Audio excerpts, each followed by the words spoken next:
The horror genre has been on a roll lately, with some of the most recent original concepts coming to theaters courtesy of Blumhouse. That's the case with The Black Phone, which stars Ethan Hawke and arrived in theaters last weekend.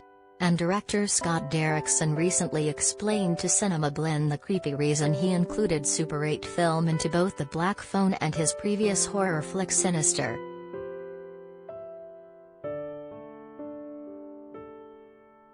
Scott Derrickson might be a household name thanks to his work directing Doctor Strange, but he's a horror buff at heart.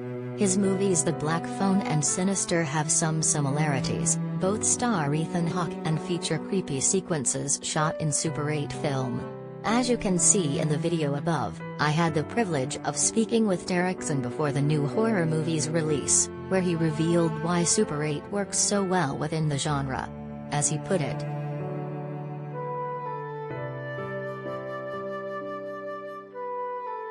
"They're filmed on actual Super 8 film. And I know there's things on apps, and there's programs you can use in editing to make things look like Super 8. Nothing looks and feels like actual Super 8 film. It's very grainy. And when you blow it up, especially on the big screen, the grain is very peculiar. The color, the way it captures color is different. The way it is has always felt to me, and this includes Super 8 films that would find that my grandfather shot that I would watch on the home projector when I was a kid. They always feel a little creepy to me."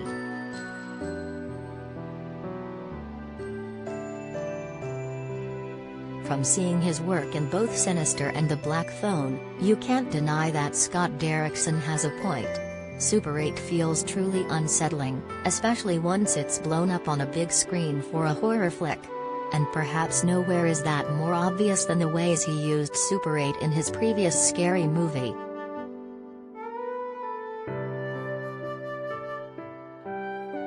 Image credit, Blumhouse/Universal.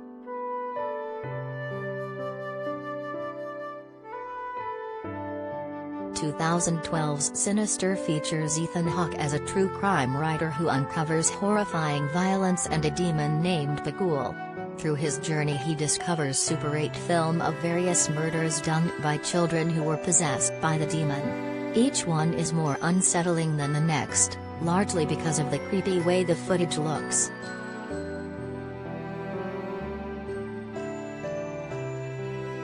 In The Black Phone, we also see Super 8 peppered throughout the movie's 103-minute runtime.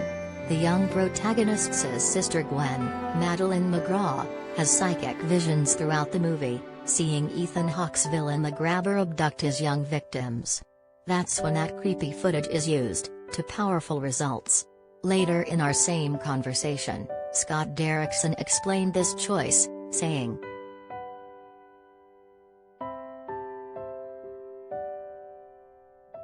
"They just feel a little unnerving, they feel unsettling, they feel like they capture something that maybe they weren't supposed to capture. There's something about the aesthetic that's really unique. So I became very fascinated with that on Sinister.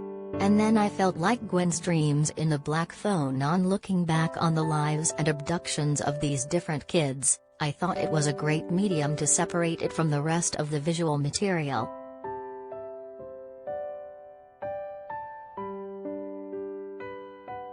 For those who don't remember, you can check out the thoroughly creepy Super 8 scenes from Sinister below. But buckle up, they're scary and probably NSFW. Still, you can't deny how much the film itself helps to set the tone.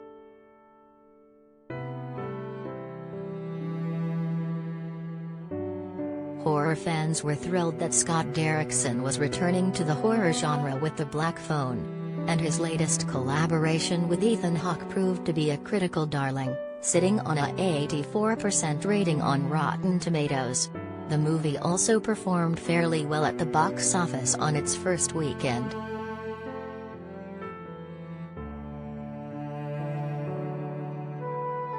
The Black Phone is in theaters now.